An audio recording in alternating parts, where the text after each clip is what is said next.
হেই viewers, কেমন আছেন সবাই? আশা করি সকলেই ভালো আছেন। স্টোরি টেলার শ্রাবণ চ্যানেলের আরেকটি নতুন ভিডিওর এক্সপ্লেনেশন সিরিজে আপনাদের সকলকে স্বাগতম। আজকে আপনাদের সাথে এক্সপ্লেন করতে যাচ্ছি অসাধারণ একটি science fiction action thriller movie বারে মিয়া ছোটে মিয়া। তো চলুন ভিউয়ার্স, বেশি কথা না বাড়িয়ে শুরু করা যাক আজকের মুভির এক্সপ্লেনেশন। মুভির শুরুতে আমরা দেখতে পাই একজন মিলিটারি সৈনিকরা বহু মূল্যবান একটা যন্ত্র নিয়ে কোথাও যাচ্ছিল। এই যন্ত্রটি ছিল ভারতের জন্য একটা হুমকির মতো। যদি এটা কোনোভাবে শত্রু দেশের হাতে পড়ে যায় তাহলে ভারত বা যে কোনো দেশকে মুহূর্তের মধ্যে ধ্বংস করা যেতে পারে। আর এই যন্ত্রটা আসলে কি ছিল তা আমরা একটু পরে জানতে পারবো। যাই হোক, এই সৈনিকরা যখন ওই বহুমূল্যবান যন্ত্রটি নিয়ে তাদের গন্তব্যের দিকে যাচ্ছিল, তখনই তাদের উপর একটা সিক্রেট গ্যাং এসে মিসাইলের মাধ্যমে হামলা করে। এরপর ওই গ্যাংয়ের লোকদের সাথে এই সৈনিকদের লড়াই শুরু হয়ে যায়। কিন্তু এই যুদ্ধে বেশিরভাগ মিলিটারি সৈনিকরাই মারা যায়। আর এভাবে বেশ কিছু সময় ধরে এই লড়াই চলার পর সেখানে একজন মাস্ক পরিহিত লোক এন্ট্রি নেয়। তখন একজন মিলিটারি সৈনিক ওই মাস্ক পরিহিত ব্যক্তির কাছে জিজ্ঞেস করে, তুমি কে আর তুমি আসলে কি করতে চাও? এটা শুনে ওই লোক বলে, আমি একটা সুনামি, ভারতকে ধ্বংস করার জন্যই এখানে এসেছি। এরপর ওই লোক ওই বহুমূল্যবান যন্ত্রটি নিয়ে সেখান থেকে চলে যায়। পরের সিনে আমরা নিশা নামের একটা মেয়েকে দেখতে পাই, যে ছিল মিলিটারি কমান্ডার ক্যাপ্টেন। এখানে নিশা তার একজন গুপ্তচরের কাছে আসে কিছু গোপন তথ্য নেওয়ার জন্য। তখন ওই গুপ্তচর তাকে বলে, ভারতে একজন নতুন শত্রুর উদয় হয়েছে, যে ভারতের উপর এমন ধ্বংসলীলা চালাতে যাচ্ছে যা আজ পর্যন্ত ইতিহাসে ঘটেনি। এখানে এই গুপ্তচরের কথা শেষ হতে না হতেই ওকে হঠাৎ করে কেউ একজন গুলি করে দেয়। আর সেদিকে তাকালেই দেখা যায় এই ঘোড়ের মুখেও সেম ওরকম মাস্ক লাগানো রয়েছে, যেটা আমরা ওই সিক্রেট গ্যাংয়ের লোকটার মুখে দেখেছিলাম। এরপর নিশা এই লোকের পিছু নেয় এবং ওদের দুজনের মধ্যে একটা ফাইট শুরু হয়ে যায়। কিন্তু এখানে দেখা যায় নিশা এই মাস্ক পরা লোককে যতই মারুক না কেন, এটা তার কোনো কিছুই হয় না। সে বারবার মার খাওয়ার পরও উঠে দাঁড়াচ্ছিল এবং একটা পর্যায়ে সে নিশাকে মেরে আহত করে সেখান থেকে চলে যায়। পরের সিনে আমরা দেখতে পাই ওই প্রথম মাস্ক পরিহিত ব্যক্তি যখন সে বহুমূল্যবান যন্ত্র নিয়ে যাচ্ছিল, তখন সে একটা ভিডিও ক্লিপও করেছিল, যেখানে সে সরাসরি ভারতকে ধ্বংস করার হুমকি দিয়েছিল এবং মিলিটারি সৈনিকদের চ্যালেঞ্জ করেছে যে তোমাদের কাছে 3 দিনের সময় রয়েছে, এর মধ্যে তোমরা আমাকে ধরতে না পারলে তোমাদের এই যন্ত্রের মাধ্যমে আমি ভারতকে ফুলসরে মিশিয়ে দেব।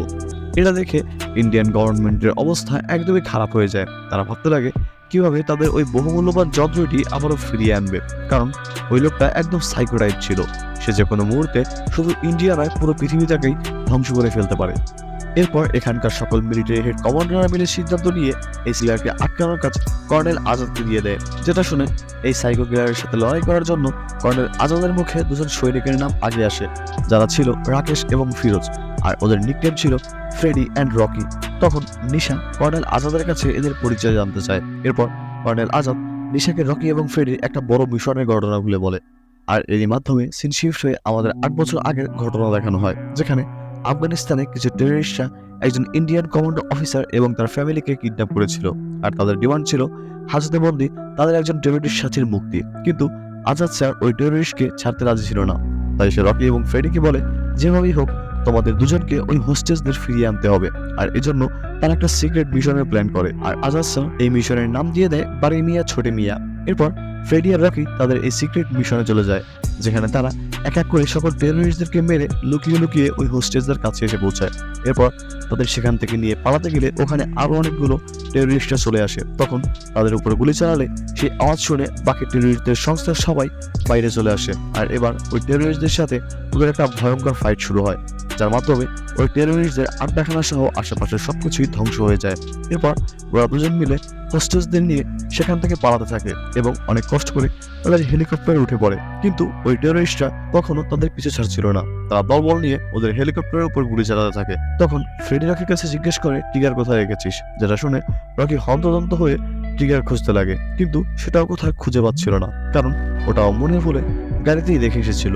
এদিকে নিচে দাঁড়িয়ে ওই টেররিস্ট রকিকে এভাবে কিছু খোঁজ করতে দেখে ওর গাড়ির কাছে যায় এবং ওই ট্রিগারটা তুলে নেয়। এরপর ওদেরকে বলে যে তোমরা কি এটার খোঁজ করছো নাকি? টেররিস্টরা ওদের হুমকি দেয় এটা প্রেস করবে নাকি। তখন ফ্রেডি এবং রকি অ্যাক্টিং করে ওদের বলে যে প্লিজ এটা প্রেস করো না, তাহলে আমরা সবাই মারা যাব।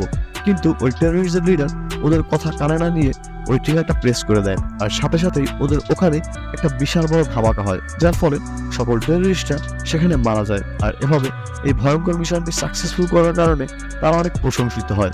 এরপর সিন আবারও বর্তমানে আসে। তখন আজাদ স্যার বলে ওই মিশনে ওরা সাকসেস হলেও পরে ওদের একটা ভুলের জন্য ওদেরকে সাসপেন্ড করে মিলিটারি থেকে বাদ দিয়ে দেওয়া হয়েছিল।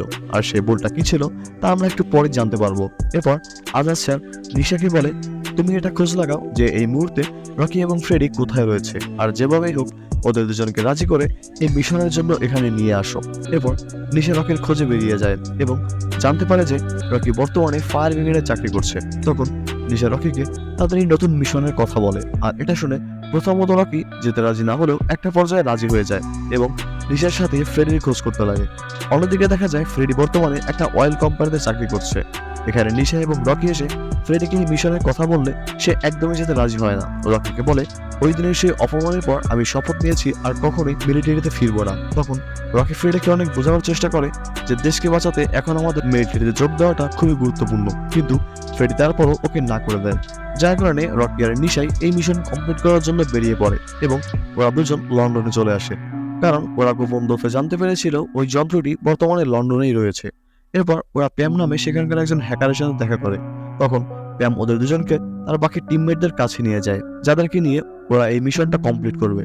এরপর ওরা ওই যন্ত্রটির সাথে লাগানো ট্র্যাকারের মাধ্যমে জানতে পারে ওটা একটা জায়গায় আন্ডারগ্রাউন্ডের সুড়ঙ্গের নিচে রয়েছে, কিন্তু ওই জায়গায় 24 ঘন্টায় পাহারাদার থাকতো। যার কারণে ওরা একটা মাস্টার প্ল্যান করে রকি ওই পাহারাদারদেরকে ফাঁকি দিয়ে যেন ভাবে ওই আন্ডারগ্রাউন্ডের মধ্যে ঢুকে পড়ে এবং এক এক করে সকল গার্ডদেরকে মেরে ভিতরে ঢুকতে থাকে। এখানে প্রথম দিকে গার্ডরা কোনোভাবে রকিকে আটকাতে পারছিল না, কিন্তু একটা পর্যায়ে তারা রকিকে ঘায়েল করে ফেলে এবং সবাই মিলে ওকে মারতে থাকে। এমন সময় সেখানে রকিকে বাঁচানোর জন্য ফ্রেডি চলে আসে, আর এবার ওরা দুজন মিলে ফাইট করে সকল গার্ডদেরকে মেরে সেই যন্ত্রটি দেখার জন্য বাংকারের মধ্যে ঢুকে পড়ে।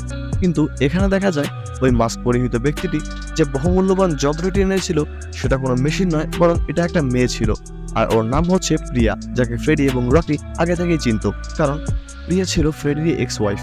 এরপর প্রিয়া ওদের বলে যে ও কিভাবে এখানে এসেছে। আসলে প্রিয়া ভারত সরকারের সাহায্যে এমন একটা যন্ত্র বানিয়েছিল যেটার মাধ্যমে তাদের দেশের উপর যদি কোনো শত্রুপক্ষের দেশ হামলা করে তবে ওদের মিসাইলগুলো বাতাসের সাথে ব্লাস্ট হয়ে যাবে, মানে একটা গোল আবর্তনের মধ্যে ওদের দেশটা রক্ষিত থাকবে। আর এই আবর্তনের নাম ওরা দিয়েছিল কারণ কবচ। কিন্তু এখানে সমস্যা ছিল এই কবচের পাসওয়ার্ড ওরা কোথায় সংরক্ষিত রাখবে, কারণ ওই পাসওয়ার্ডটি তারা যেখানে রাখুক না কেন ওটা যে কোনো সময় কোনো হ্যাকার হ্যাক করে নিতে পারে। যার কারণে সকল কমান্ডো অফিসারেরা মিলে সিদ্ধান্ত নিয়ে তারা এই পাসওয়ার্ড প্রিয়ার ব্রেনের মধ্যে সেট করে দেয়, কারণ যত বড় এক্সপার্ট হ্যাকারই হোক না কেন মানুষের ব্রেন হ্যাক করা কখনোই সম্ভব নয়। আর প্রিয়ার ব্রেনের মধ্যে ওই পাসওয়ার্ড সেট করে দেওয়ার কারণেই সেই মাস্ক পরিহিত ব্যক্তিটি প্রিয়াকে কিডন্যাপ করেছিল। কিন্তু এখানে ফ্রেডি এবং তার সকল টিমমেটদের একটু খটকা লাগে যে ওই মাস্ক পরিহিত ব্যক্তিটি এত কষ্ট করে প্রিয়াকে এখানে কিডন্যাপ করে এনে কেন এত লো কোয়ালিটির গার্ড দিয়ে রেখেছিল। আর এটা ভাবতে ভাবতে ওরা বুঝতে পারে যে আসলে ওই ব্যক্তির মাথায় অন্য কোনো প্ল্যান চলছে, আর এজন্যই ও প্রিয়ার থেকে ওই ট্র্যাকারটি সরিয়ে রাখেনি, যাতে করে রকি এবং ফ্রেডি ওই ট্র্যাকারের পিছনে নিতে এখানে চলে আসে। যার মানে হচ্ছে ওই মাস্ক পরিহিত ব্যক্তিটি প্ল্যানিং করে রকি এবং ফ্রেডিকে এখানে ডেকে এনেছে, আর এখন ওরা সবাই এখানে ফেসে গেছে। তখন ফ্রেডি সেখানকার একটা সিসিটিভি ক্যামেরা হাতে তুলে নেয় এবং সেদিকে তাকিয়ে বলে যে তুই যেই হোস না কেন তোর এসব দেখে আমরা একদমই ভয় পাবো না। অপরদিকে দেখা যায় সেই মাস্ক পরিহিত ব্যক্তিটি তার ল্যাবে বসে ফ্রেডি আর তার টিমমেটদেরকে দেখছিল এবং সে কর্নেল আজাদকেও কিডন্যাপ করে নিয়ে এসেছিল। আর এমন সময় ফ্রেডিদের ওখানে একটা বিশাল বড় ব্লাস্ট হয়, যার ফলে তারা সবাই অনেক আহত হয়ে যায়। তখন ফ্রেডি আদো চোখে দেখতে পায় কিছু লোক প্রিয়াকে সেখান থেকে নিয়ে যাচ্ছে, যেটা দেখে সে এবং রকি ওই লোকদের পিছু করে এবং একটা পর্যায়ে ওরা তাদেরকে ধরে ফেলে, আর তাদের গাড়ির মধ্যে একটা ফাইট শুরু হয়ে যায়। আর এক পর্যায়ে অনেক কষ্ট করে ফ্রেডি এই লোকটিকে গাড়ি থেকে ফেলে দেয় এবং প্রিয়াকে নিয়ে সেখান থেকে পালাতে লাগে। কিন্তু এমন সময় সেখানে আরো অনেকগুলো মাস্ক পরিহিত ভিলেনরা চলে আসে এবং তাদেরকে বন্দি বানিয়ে ফেলে। এরপর সেখানে এই সকল মাস্কম্যানদের লিডার সামনে আসে এবং ওদের বলে সব শত্রুই কখনো না কখনো কারো একজনের ভালো বন্ধুই হয়, এটা বলে সে তার ফেস রিভিল করে। আর এই মাস্কম্যানদের লিডারের নাম ছিল কাবির, যে কোনো একটা সময় রকি এবং ফ্রেডির বেস্ট ফ্রেন্ড ছিল। এরপর সেট শিফট হয়ে আমাদের অতীতের একটা ঘটনা দেখানো হয়, যেখানে দেখা যায় কাবির তখন রকি এবং ফ্রেডির সাথে মিলিটারিতে ছিল, আর ও 15 বছর ধরে এমন একটা ক্লোন বানিয়েছিল যেটা তার ব্রেনের সাহায্যে যে কোনো পরিস্থিতি মেনটেন করতে পারতো। একটা রোবট যেখানে তার মাথায় লাগানো চিপের কমান্ড অনুযায়ী কাজ করতো, সেখানে ক্লোনটি নিজে চিন্তা ভাবনা করে যে কোনো ডিসিশন নিতে পারতো। তো এখানে কাবির মিলিটারি কমান্ডারকে বলে আজ থেকে আমাদের দেশের কোনো সৈনিকই আর মারা যাবে না, যদি কেউ মারা যায় তাহলে সেটা ক্লোনই মারা যাবে, কারণ আমি এখন অগণিত ক্লোন তৈরি করতে পারি। এই ক্লোনের সাহায্যে যদি আমরা ফাইট করি তাহলে সেখানে আমাদের লাভ ছাড়া কোনো ক্ষতি হবে না। কাবিরের এই আইডিয়াটা তাদের কিছু হেড কমান্ডো অফিসারদেরও পছন্দ হয়। তখন কাবির তাদের আরো বলে যে এই সকল ক্লোনদেরকে একজন মেইন হেড ক্লোন কন্ট্রোল করবে, কিন্তু এই কথাটা মিলিটারি কমান্ডো অফিসারদের পছন্দ হয় না, কারণ এই ক্লোন যদি কোনোভাবে একজন খারাপ মানুষের হাতে পড়ে তাহলে সে এর মাধ্যমে ভারতে ধ্বংসলীলা চালাতে পারে। এরপর এই প্রজেক্টকে নিয়ে একটা মিটিং বসে যে এই ক্লোনদেরকে অ্যাপ্রুভ করা হবে নাকি হবে না। তখন ফ্রেডি এবং রকি এই প্রজেক্ট অ্যাপ্রুভ না করার জন্য হাত তুলে দেয়। সেটা দেখে বাকি সকল কমান্ডো অফিসারেরাও তাদেরকে সম্মতি দেয় এবং কাবিরের এই প্রজেক্ট ব্যান করে দেওয়া হয়, যার কারণে কাবিরের 15 বছরের পরিশ্রম একদমই বিফলে চলে যায়। তখন কাবির রেগে গিয়ে ইন্ডিয়ান আর্মির বিরুদ্ধে অনেক উল্টাপাল্টা কথা বলতে শুরু করে, যার কারণে ওকে অপমান করে আর্মি থেকে বের করে দেওয়া হয়। এরপর কাবির রেগে সেখান থেকে তার ল্যাবে চলে যায় এবং নিজের সকল ওয়ার্কারদের ক্লোন বানানোর কাজে লাগিয়ে দেয়। ও সিদ্ধান্ত নেয় এই সকল ক্লোনদেরকে শত্রু দেশের আর্মিদের কাছে বিক্রি করে দেবে। অন্যদিকে এই বিষয়টা মিলিটারি হেড কর্নেল জানতে পেরে যায়, তাই সে রকি এবং ফ্রেডিকে কাবিরের ল্যাব ধ্বংস করার জন্য পাঠিয়ে দেয়। এরপর ফ্রেডি আর রকি এসে কাবিরের সকল গার্ডদেরকে মেরে ফেলে এবং কাবিরকে বলে তার এই ল্যাব ধ্বংস করে দিতে, কিন্তু কাবির তাদের কথায় একদমই রাজি হয় না। ও এক প্রকার সাইকো হয়ে গিয়েছিল, তাই ও ফ্রেডি এবং রকিকে টাকার লোভ দেখিয়ে তার দলে চলে আসতে বলে। এছাড়াও সে ইন্ডিয়ান আর্মির বিরুদ্ধে অনেক আজে বাজে কথা বলে তাদেরকে ইনসাল্ট করতে থাকে, যার কারণে ওরা দুজন ওদের রাগ কন্ট্রোল করতে না পেরে কাবিরকে সেখানে মেরে ফেলে। এদিকে ফ্রেডি এবং রকিকে মিলিটারি হেড কর্নেল অর্ডার দিয়েছিল কাবিরকে যেভাবেই হোক তাদের সামনে জীবিত ধরে নিয়ে আসতে, কিন্তু তারা যেহেতু কর্নেলের অর্ডার অমান্য করে কাবিরকে মেরে ফেলেছে, তাই মিলিটারি কমান্ডো থেকে তাদের দুজনকে বের করে দেওয়া হয়। এরপর সিন বর্তমানে আসে, যেখানে কাবির তাদেরকে বলে তোমরা ওই দিন আমাকে ভেবে আমার ক্লোনকে মেরেছিলে। এরপর কাবির আজাদ শাহকে সেখানে নিয়ে আসে এবং ওদের দুজনের সামনেই তাকে গুলি করে মেরে ফেলে, যেটা দেখে ফ্রেডি এবং রকি প্রচন্ড রেগে যায়, কিন্তু তাদের হাত শেকল দিয়ে বাধা থাকার কারণে তারা কোনো কিছুই করতে পারছিল না। এরপর কাবির আজাদ শাহ, রকি এবং ফ্রেডির ক্লোন সামনে আনে, যেগুলো দেখে ওরা একদমই শকড হয়ে যায়। এখানে কাবির ওদেরকে বলে তোমাদের কাছে 3 দিনের সময় রয়েছে, এই 3 দিনের মধ্যে তোমরা আমাকে আটকাতে না পারলে আমি পুরো ইন্ডিয়া ধ্বংস করে দেব।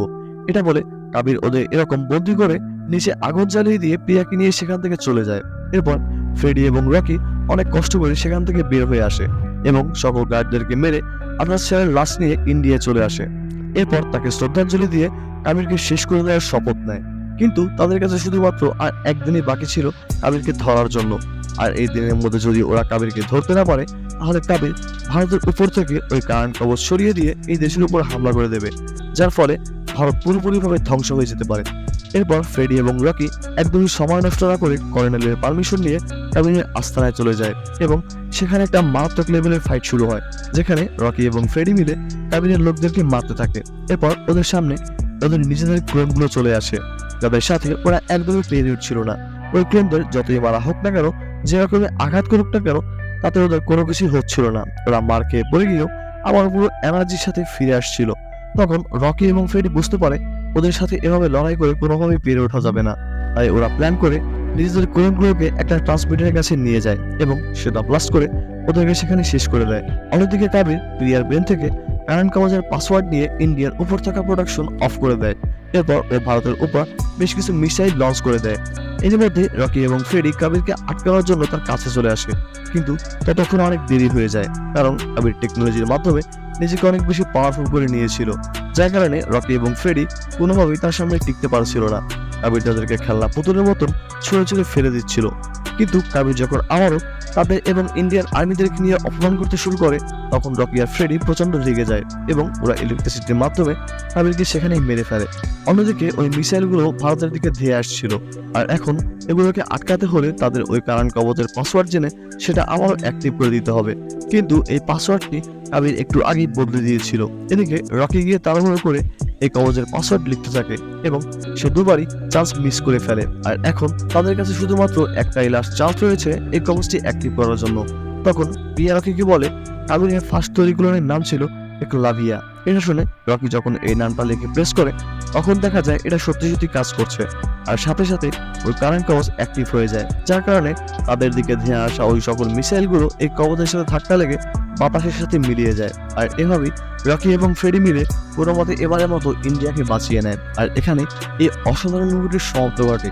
তো ভিউয়ার্স, আজকের গল্পটা আপনাদের কাছে কেমন লাগলো আপনারা অবশ্যই এটা কমেন্টের মাধ্যমে জানাবেন। আর ভিডিওটি ভালো লাগলে অবশ্যই চ্যানেলটি সাবস্ক্রাইব করে পাশে থাকা বেল আইকনটি অন করে আমাদের সাথেই থাকবেন এই চ্যানেলে নতুন নতুন ভিডিও সবার আগে পাওয়ার জন্য। তো ভিউয়ার্স, আজকের মতো এতটুকুই। সবাই ভালো থাকবেন, সুস্থ থাকবেন। আল্লাহ হাফেজ।